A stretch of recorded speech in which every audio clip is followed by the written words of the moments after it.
alors je m'appelle Claude Ourdel, je suis ingénieur de l'industrie, mais j'avais une passion secrète, si on peut dire, qui était d'écrire des textes de toutes sortes. J'ai écrit tout récemment un deuxième ouvrage qui s'appelle Les Rendez-vous barbares. Et ces Rendez-vous barbares, c'est en fait un roman, mais qui a été écrit à base de souvenirs d'enfance lorsque j'avais 7, 8 ans, 9 ans, 10 ans. Et ça se passe pendant la guerre. Alors voilà, je suis un enfant de la guerre, bien sûr, je suis né avant la Seconde Guerre mondiale.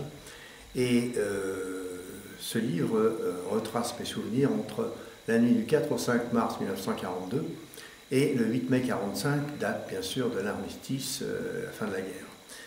Alors, ça commence, si vous voulez, par la nuit du bombardement, du premier bombardement des Alliés sur les usines de la région parisienne, en particulier l'usine Renault, à Boulogne-Billancourt. Nous habitions à la Garenne-Colombes, et tout par-delà.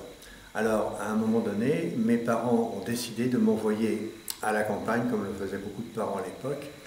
Et donc, je suis parti pour le Bocage normand, dans un endroit où il ne devait rien se passer, parce que c'était un trou perdu. Vous savez ce qui s'est passé en Normandie, en 1944. Nous nous sommes retrouvés en plein débarquement. Alors, je raconte mes souvenirs, non pas, c'est pas la guerre que je raconte, mais ce que je raconte, c'est les êtres humains, le gosse que j'étais, mes parents, mon oncle et ma marraine, comment ils se sont comportés, comment ils ont réagi dans un contexte extrêmement difficile et très rare évidemment, puisque ça n'existe que dans les guerres. Mes terreurs d'enfant se sont transformées en jeu par moments, c'est tout à fait étonnant. Et j'ai mis du temps à me rendre compte de ce que j'avais vécu. C'est pour ça d'ailleurs que j'ai mis si longtemps à écrire ce livre. C'est un livre que j'ai écrit en 25 ans.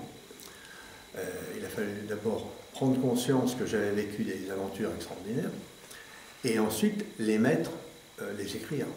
Et pour les mettre en forme,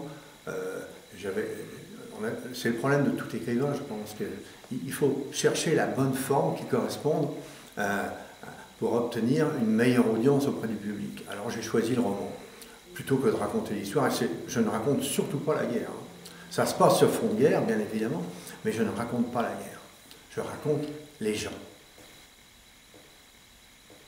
C'est une époque que je considère comme barbare, parce que, comme toutes les guerres, c'est une barbarie. C'est une barbarie, et j'ai vu les Allemands arriver. Après, il s'est passé ce qu'on a tous constaté à l'époque, c'est-à-dire les gens qu'on assassinait, qu'on fusillait. Et puis, il y avait les bombardements, c'était terrifiant. Moi, lorsque j'ai assisté au premier bombardement des usines Renault, j'étais dans mon lit au 5e étage de l'appartement où habitaient mes parents, et j'ai cru que le ciel allait me tomber sur la tête. Pourquoi? Tout simplement parce que je venais d'apprendre les Gaulois à l'école. Et que les Gaulois, tout le monde le sait, n'avaient qu'une seule peur, c'est que le ciel leur tombe sur la tête. Et j'étais terrorisé. Puis petit à petit, on s'aperçoit qu'on s'habitue au danger. Et que nous descendions bien sûr à la cave toutes les 2 nuits à peu près.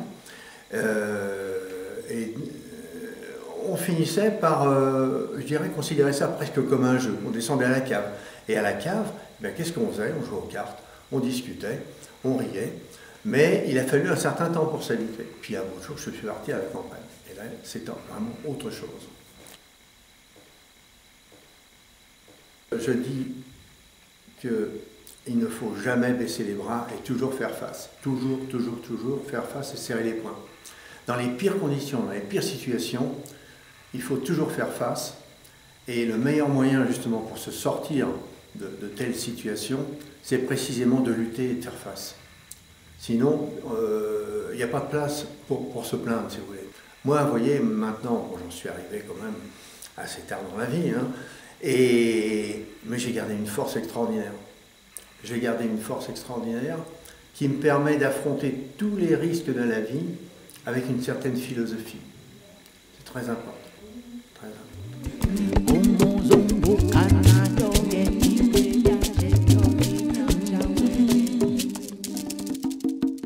Maintenant, ce qu'il faut, c'est lire les livres.